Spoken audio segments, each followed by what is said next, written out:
जय हिंद दोस्तों। बिहार बोर्ड के री एग्ज़ाम 2024 में होने वाला है। ठीक है, ये सेट नंबर 4 है। ठीक है दोस्तों, सेट नंबर 4 है और खान सर के प्रेस्टिज सेट है। सेट सीरीज 4 है। ठीक है, सीरीज ये नंबर 4, सीरीज नंबर 4 है। ठीक है, और हमने 3 को वीडियो करा चुके हैं वीडियो। ठीक है, 1 2 3 हम लोग करा दिए हुए हैं। ठीक है, और डिस्क्रिप्शन में इसको टेलीग्राम के लिंक भी दिया हुआ है, आप लोग टेलीग्राम चैनल ज्वाइन कर लीजिए। ठीक है दोस्तों, और आप लोग नए हो तो चैनल को सब्सक्राइब कर लीजिए ताकि हमारी नई वीडियो तुरंत आप लोग तक पहुँचे। ठीक है, चलिए क्वेश्चन स्टार्ट करते हैं दोस्तों। चलिए, 1946 ईस्वी में उद्देश्यों संबंधित प्रस्ताव की रचना किसने की थी? उद्देश्यों संबंधित प्रस्ताव की रचना किसने की थी? तो जवाहरलाल नेहरू ने किया था। ठीक है, किसने किया था? तो जवाहरलाल नेहरू ने किया था। ऑप्शन नंबर डी इसका राइट आंसर। ठीक है, और ये प्रस्ताव की संबंध कब रखा गया था? तो 13 दिसंबर 1946 को रखा गया था। ठीक है, 13 दिसंबर 1946 को रखा गया था। ठीक है, 1946 को रखा गया था। यह प्रस्ताव लागू कब किया गया था? तो 22 जनवरी 1947 को यह प्रस्ताव को लागू कर दिया था। ठीक है, चलिए अगला क्वेश्चन देखते हैं। पृथक निर्वाचन प्रसिद्ध की शुरुआत निम्न में से किसके द्वारा किया गया था? तो निम्न में से किसके द्वारा किया गया था? तो माले मिंटो सुधाकर के द्वारा किया था। माले मिंटो सुधार के द्वारा किया गया था। ठीक है, ऑप्शन नंबर सी इसका राइट आंसर है। ठीक है, चलिए अगला क्वेश्चन देखते हैं। स्वतंत्रता या मृत्यु का नारा किसके द्वारा दिया गया था? तो स्वतंत्रता या मृत्यु का नारा किसके द्वारा दिया गया था? तो ये अमेरिकन सैनिक के द्वारा दिया था। ठीक है, अमेरिकी सैनिक के द्वारा ये दिया गया था। ठीक है, ऑप्शन नंबर बी इसका राइट आंसर हो जाएगा। ठीक है, चलिए अगला क्वेश्चन देखते हैं। बोस्टर बंदरगाह पर 340 चाय के बक्सों को समुद्र में फेंका गया, इस घटना को किस नाम से जाना जाता है? तो इस घटना को किस नाम से जाना जाता है? तो बोस्टन टी पार्टी के नाम से जाना जाता है। ठीक है, बोस्टन टी पार्टी के नाम से ये घटना को जाना जाता है। ठीक है, ऑप्शन नंबर सी इसका राइट आंसर है। ठीक है, चलिए अगला क्वेश्चन देखते हैं। अमेरिका, कनाडा, डेनमार्क, ब्रिटेन, पुर्तगाल, फ्रांस, बेल्जियम, हाईलैंड, लग्जमबर्ग, तुर्की और ग्रीस ने एक सैनिक संबंधित की जिसे कहा जाता है। तो किसे कहा जाता है दोस्तों? तो ये हो जाएगा नाटो को। ठीक है, किसे कहा जाता है? तो नाटो का संबंध कहा जाता है। ठीक है, ऑप्शन नंबर बी ये राइट आंसर है। ठीक है, चलिए अगला क्वेश्चन देखते हैं इसका। राष्ट्रीय संघ के अस्थायी सदस्य थे। राष्ट्रीय संघ के अस्थायी सदस्य कौन है? तो अस्थायी सदस्य कौन है? तो ब्रिटेन, भारत, चीन और फ्रांस। इसमें से कोई नहीं है। ठीक है दोस्तों, इसमें से अस्थायी सदस्य कोई नहीं है, इसमें ऑप्शन नहीं दिया गया है। ठीक है, चलिए अगला क्वेश्चन देखते हैं। प्रथम विश्व युद्ध के मुख्य कारण क्या है? तो प्रथम विश्व युद्ध के मुख्य कारण क्या है? तो त्रिपक्षीय संधि है। ठीक क्या है? तो त्रिपक्षीय संधि है। ठीक है, ऑप्शन नंबर बी इसका राइट आंसर है। ठीक है, ऑप्शन नंबर बी इसका राइट आंसर है। ठीक है, चलिए अगला क्वेश्चन देखते हैं। पाषाण युग में काटने के लिए समयांतर प्रयुक्त उपकरण को क्या कहा जाता है? तो उपकरण किसमें क्या कहा जाता है? तो गंडासा कहा जाता है। क्या कहता है? गंडासा कहा जाता है। ठीक है, ऑप्शन नंबर बी इसका राइट आंसर है। ठीक है, चलिए अगला क्वेश्चन देखते हैं। महात्मा गांधी ने भारतवर्ष में पहला सत्याग्रह कहाँ प्रारंभ किया था? तो कहाँ प्रारंभ किया था? तो चंपारण में किया था। कहाँ प्रारंभ किया था? तो चंपारण में प्रारंभ किया था। ठीक है, ऑप्शन नंबर डी ये राइट आंसर है। ठीक है, और कब प्रारंभ किया था? तो 1917 ईस्वी को किया था। ठीक है, 1917 ईस्वी को किया था। ठीक है, चंपारण जिला है, ये किस राज्य में स्थित है? तो ये बिहार राज्य में स्थित है। ठीक है, बिहार में स्थित है। ठीक, चलिए अगला क्वेश्चन देखते हैं। असहयोग आंदोलन कब शुरू हुआ था? तो असहयोग आंदोलन कब शुरू हुआ था? ठीक है, तो ये हो जाएगा आपको 1920 ईस्वी में हुआ था। ठीक है, कब हुआ था? तो 1920 ईस्वी में ये शुरुआत हुआ था। ठीक है, ऑप्शन नंबर सी इसका राइट आंसर हो जाएगा। ठीक है, ऑप्शन नंबर सी इसका राइट आंसर। चलिए अगला क्वेश्चन देखते हैं। इंकोवाडोल का चिम्बोलेजी ज्वालामुखी निम्न में से किस श्रेणी में आता है? तो ज्वालामुखी जो है ये किस श्रेणी में आता है? तो शांत की श्रेणी में आता है। ठीक है, ये शांत के श्रेणी में आता है। ऑप्शन नंबर ए इसका राइट आंसर हो जाएगा। ठीक है, चलिए अगला क्वेश्चन देखते हैं। विषुवतीय रेखा क्षेत्र के संघन वन लाभदायक है। तो लाभदायक कौन है इसमें? इसका लाभदायक है जड़ी बूटी के लिए। ठीक है, किसके लिए? तो जड़ी बूटी के लिए ये लाभदायक है। ठीक है, ऑप्शन नंबर बी इसका राइट आंसर हो जाएगा। ठीक है, चलिए अगला क्वेश्चन देखते हैं। आप ग्लास हाउस में सब्जियां कहाँ उगाएंगे? तो आप ग्लास हाउस में सब्जियां कहाँ उगाएंगे? तो टुंडाल में उगाएंगे। ठीक है, टुंडा में उगाएंगे। ऑप्शन नंबर डी इसका राइट आंसर हो जाएगा। ठीक है, चलिए अगला क्वेश्चन देखते हैं। विषुवत रेखा के समीप तापमान सबसे अधिक होता है क्यों? तो सबसे अधिक तापमान क्यों होता है? तो ताप छोटे क्षेत्र में केंद्रित होता है। क्यों होता है? तो ताप छोटे क्षेत्र में ये केंद्रित होता है। ऑप्शन नंबर ए इसका राइट आंसर हो जाएगा। ठीक है, चलिए अगला क्वेश्चन देखते हैं।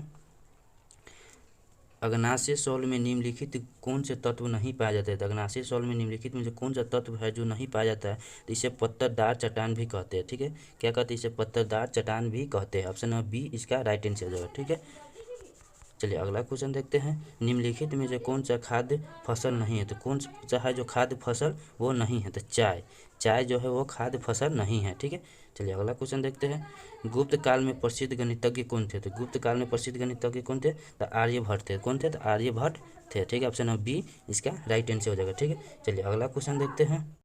इंडियन कॉपर कॉन्फ्रेंस कहाँ स्थित है? तो इंडियन कॉपर कॉन्फ्रेंस कहाँ स्थित है?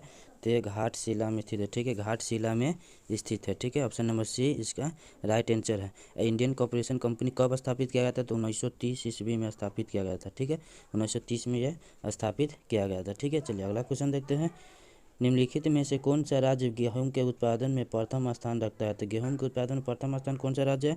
तो उत्तर प्रदेश है। ठीक है, प्रथम स्थान है उत्तर प्रदेश का। ठीक है, ऑप्शन नंबर ए इसका राइट आंसर हो जाएगा। ठीक है, उसके बाद हो जाएगा हरियाणा, दूसरा का नंबर पर हरियाणा हो जाएगा, और तीसरा का नंबर पर पंजाब, और चौथा नंबर पर मध्य प्रदेश। ठीक है, चलिए अगला क्वेश्चन देखते हैं। वायुमंडल की वह परत जो पृथ्वी पर रेडियो प्रसारण के लिए उत्तरदायी है? तो रेडियो प्रसारण के लिए उत्तरदायी कौन सी है?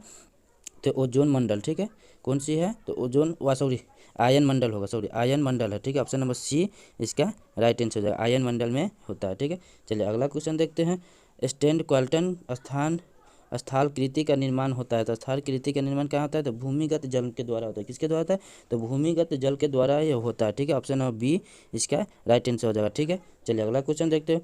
दार्जिलिंग जिला किस राज्य का भाग है? तो कि दार्जिलिंग जिला जो किस राज्य का भाग है? तो पश्चिम बंगाल का भाग है। ठीक है, पश्चिम बंगाल का वह भाग है। ठीक है, ऑप्शन नंबर सी इसका राइट आंसर हो जाएगा। ठीक है, चलिए अगला क्वेश्चन देखते हैं। इसमें विधान परिषद के सदस्यों का कार्यकाल क्या है? तो विधान परिषद के सदस्यों का कार्यकाल क्या है? तो 6 वर्ष है। ठीक है, 6 वर्ष का है। ठीक है, ऑप्शन नंबर बी इसका राइट आंसर 6 वर्षों का है। ठीक है, चलिए अगला क्वेश्चन देखते हैं। जातिवाचक संज्ञा के भाववाचक संज्ञा के निर्माण का सही उदाहरण कौन है? इसका सही उदाहरण कौन है? लड़का लड़कड़पन है। ठीक है, ऑप्शन नंबर सी इसका राइट आंसर हो जाएगा। ठीक है, ऑप्शन नंबर सी इसका राइट आंसर है। चलिए अगला क्वेश्चन देखते हैं। सज्जन का विपरीतक शब्द क्या है? तो सज्जन का विपरीतक शब्द क्या हो जाएगा? तो दुर्जन हो जाएगा। ठीक है, सज्जन का विपरीतक शब्द दुर्जन हो जाएगा। ऑप्शन नंबर डी इसका राइट आंसर हो जाएगा। ठीक है, चलिए अगला क्वेश्चन देखते हैं। निम्नलिखित में से भारत तेंदु की सही संधि विच्छेद करे? तो भारत तेंदु के सब सही संधि विच्छेद करे तो भारत जोड़ इंदु हो जाएगा। ठीक है, भारत जोड़ इंदु हो जाएगा। ऑप्शन नंबर डी इसका राइट आंसर हो जाएगा। ठीक है, ऑप्शन नंबर डी इसका राइट आंसर हो जाएगा। चलिए अगला क्वेश्चन देखते हैं। अनुच्छेद 19 के अंतर्गत कौन सा स्वतंत्रता का अधिकार नहीं है? तो कौन सा जो है स्वतंत्रता का अधिकार नहीं है? तो वह वाक्यार्थ स्वतंत्रता का अधिकार ये नहीं है। ठीक है, वाक्यार्थ स्वतंत्रता का अधिकार नहीं। ऑप्शन नंबर सी इसका राइट आंसर हो जाएगा। ठीक है, चलिए अगला क्वेश्चन देखते हैं। एक अस्थायी चुंबक की निश्चित बिंदु पर चुंबकीय क्षेत्र का बी उत्पन्न करता है। यदि ईरो 2 बराबर भागों में काट दिया जाए तो उस भाग बिंदु उत्पन्न चुंबकीय क्षेत्र क्या होगा? तो उसका चुंबकीय क्षेत्र क्या होगा? तो इसका न्यूमेरिकल है दोस्तों, ये बनाने वाला है। ठीक है, हम इसको बता देते हैं। ये ऑप्शन नंबर बी इसका राइट आंसर हो जाएगा। ठीक है, ऑप्शन नंबर बी इसका राइट आंसर होगा। ठीक है, चलिए अगला क्वेश्चन देखते हैं। सूचीबद्ध फोकस दूरियों वाले 4 लेंसों का प्रयोग एक सूक्ष्मदर्शी अभिदूरदर्शी के रूप में करने पर विचार किया जा रहा है। जो लेंस किसी निश्चित नेत्रिका के साथ सर्वाधिक आवर्धन पैदा करेगा उसकी फोकस दूरी क्या है? तो उसकी फोकस दूरी क्या हो जाएगा? उसकी फोकस दूरी हो जाएगा -5 डिग्री। ठीक, -5 mm हो जाएगा, सॉरी। ठीक है, ऑप्शन नंबर ए इसका राइट आंसर हो जाएगा, -5 हो जाएगा। ठीक है, चलिए अगला क्वेश्चन देखते हैं। संयुक्त राष्ट्र संघ में अमेरिका, ब्रिटेन, फ्रांस, सोवियत संघ और चीन के अस्थायी सदस्य कौन है?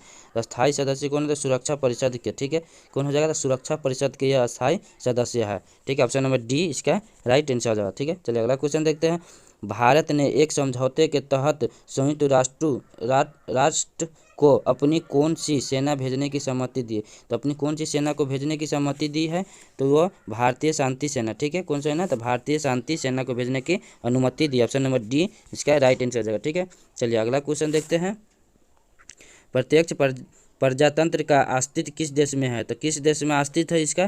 तो स्विट्जरलैंड में। किस देश में? तो स्विट्जरलैंड में। ऑप्शन नंबर सी इसका राइट आंसर हो जाएगा। ठीक है, चलिए अगला क्वेश्चन देखते हैं। सार्क में मुख्य भूमिका निभाने वाला देश कौन है? तो सार्क में मुख्य भूमिका निभाने वाला देश कौन है? तो वो पाकिस्तान है। ठीक है, कौन सा देश है? तो पाकिस्तान है। ऑप्शन नंबर बी इसका राइट आंसर हो जाएगा। ठीक है, चलिए अगला क्वेश्चन देखते हैं। संकेत वाचक वाक्य क्या है? तो संकेत वाचक वाक्य क्या है? तो यह गिलास आधा भरा है। ठीक है, क्या हो जाएगा? यह गिलास आधा भरा हुआ है। ऑप्शन नंबर ए इसका राइट आंसर हो जाएगा। ठीक है, चलिए अगला क्वेश्चन देखते हैं।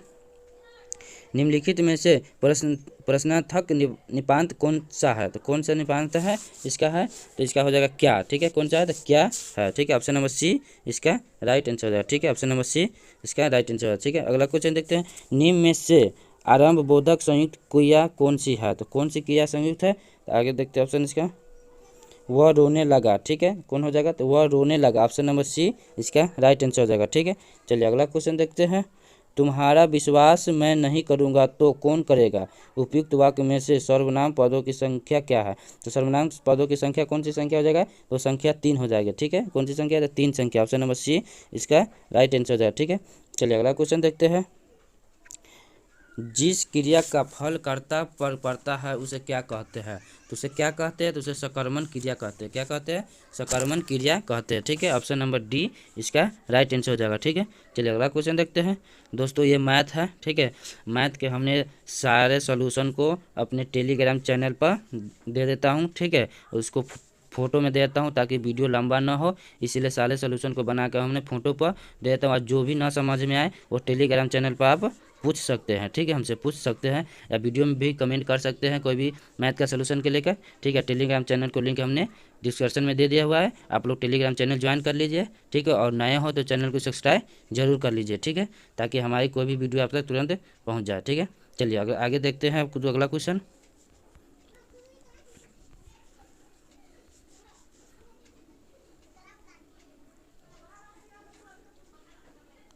अगला क्वेश्चन देखते हैं। चलिए, मियासी के लिए कौन सा कथन सही है? तो मियासी के लिए कौन सा कथन सही है? तो मियासी वन अशुद्ध सूत्री विभाजन। ठीक है, मियासी वन असूत्री विभाजन। ठीक है, ऑप्शन नंबर बी इसका राइट आंसर हो जाएगा। ठीक है, ऑप्शन नंबर बी इसका राइट आंसर। चलिए अगला क्वेश्चन देते हैं। घरेलू खाना पकाने के लिए कौन सा गैस में मुख्य रूप से होता है? तो घरेलू में खाना पकाने के लिए मुख्य रूप से कौन सा गैस होता है? तो यह ब्यूटेन और आइसोन ब्यूटेन की द्रवीभूता होते हैं। ठीक है, ऑप्शन नंबर डी इसका राइट आंसर है। ठीक है, चलिए अगला क्वेश्चन देखते हैं। रदरफोर्ड के अल्फा कण प्रकीर्णन प्रयोग द्वारा जिसकी खोज हुआ वह क्या है? तो वह क्या है? तो वह नाभिकीय है। ठीक है, रदरफोर्ड के द्वारा अल्फा कण की प्रकीर्णन की द्वारा किया जाए खोज वह नाभिकीय है। ठीक है, ऑप्शन नंबर डी इसका राइट आंसर हो जाएगा। ठीक है, चलिए अगला क्वेश्चन देखते हैं। वह सेल जिसमें विद्युत धारा का उत्पन्न रासायनिक अभिक्रिया को फलस्वरूप होता है उसे क्या कहते हैं? तो उसे क्या कहते हैं? तो विद्युत रासायनिक सेल कहते हैं। क्या कहते हैं? तो विद्युत रासायनिक सेल कहते हैं। ठीक है, ऑप्शन नंबर ए इसका राइट आंसर हो जाएगा। ठीक है, चलिए अगला क्वेश्चन देखते हैं। सामग्री मिश्रण का उदाहरण क्या है? तो सामग्री मिश्रण का उदाहरण क्या है? गन पाउडर है। ठीक है, क्या है? तो गन पाउडर है। सामग्री मिश्रण का उदाहरण गन पाउडर है। ठीक है, चलिए अगला क्वेश्चन देखते हैं। सप्टिक रासायनिक दृष्टिकोण से क्या है? तो सप्टिक रासायनिक दृष्टिकोण से क्या है? तो SiO2 है। ठीक है, क्या है? तो SiO2 है। ठीक है, ऑप्शन नंबर ए इसका राइट आंसर हो जाएगा। ठीक है, चलिए अगला क्वेश्चन देखते हैं। जब मैग्नीशियम और क्लोरीन के बीच अभिक्रिया होता है तब क्या होता है? तो जब मैग्नीशियम और क्लोरीन के बीच अभिक्रिया होता है तो क्या होता है? तो ये प्रत्येक मैग्नीशियम परमाणु 2 इलेक्ट्रॉन को त्याग कर देता है। क्या होता है? प्रत्येक मैग्नीशियम परमाणु 2 इलेक्ट्रॉन को त्याग कर देता है। ठीक है, ऑप्शन नंबर डी इसका राइट आंसर हो जाएगा। ठीक है, चलिए अगला क्वेश्चन देखते हैं। वह तरल जो ऑक्सीकरण तथा अवकारक दोनों की तरह कार्य करता है। तो वह दोनों की तरह वह कार्य करता है। तो हाइड्रोजन पेराक्लाइड। ठीक है, कौन हो जाएगा? तो हाइड्रोजन पेराक्लाइड हो जाएगा। ऑप्शन नंबर डी इसका राइट आंसर हो जाएगा। ठीक है, चलिए अगला क्वेश्चन देखते हैं। निम्नलिखित में से किस अणु में द्विबंधन है? तो द्विबंधन किस अणु में है? तो ऑक्सीजन में है, O2 में है। ठीक है, किस में है? तो ऑक्सीजन में है, O2 में है। ठीक है, ऑप्शन नंबर सी इसका राइट आंसर है। ठीक है, चलिए अगला क्वेश्चन देखते हैं।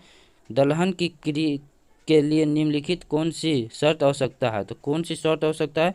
तो पदार्थ के ज्वलन ताप की प्राप्ति। कौन सी है? तो पदार्थ की ज्वलन ताप की प्राप्ति। ऑप्शन नंबर सी इसका राइट आंसर हो जाएगा। ठीक है, चलिए अगला क्वेश्चन देखते हैं। सी के पावर 14 तथा 7 के पावर n के पावर 14 का उदाहरण क्या है? तो इसका उदाहरण क्या हो जाएगा? तो ये हो जाएगा समभारिक के, संभारी के हो जाएगा, ठीक है। ऑप्शन नंबर बी इसका राइट आंसर हो जाएगा, ठीक है। चलिए अगला क्वेश्चन देखते हैं।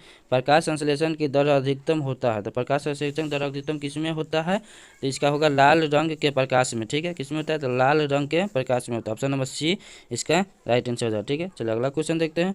एक पौधे पर दूसरा उगने वाला पौधा को क्या कहते हैं, तो एक पौधे पर दूसरा पौधा उगने वाले को क्या कहते हैं, तो एपीफाइट कहते हैं, एपीफाइट कहते हैं, ठीक है। ऑप्शन नंबर डी इसका राइट आंसर हो जाएगा, एपीफाइट कहते हैं। चलिए अगला क्वेश्चन देखते हैं। एम्फीबियस क्या है, तो एम्फीबियस क्या है, तो जल तथा थल दोनों में समान रूप से रहते हैं। किसमें रहते हैं, जल और थल दोनों में समान रूप से रहते हैं। ऑप्शन नंबर डी इसका राइट आंसर है, ठीक है। चलिए इतना ही पर समाप्त करते हैं दोस्तों, ठीक है। और अगला क्वेश्चन अगला वीडियो में मिलते हैं। अब वीडियो नंबर 5 रहेगा, सेट नंबर 5 में मिलते हैं आप लोग से, ठीक है।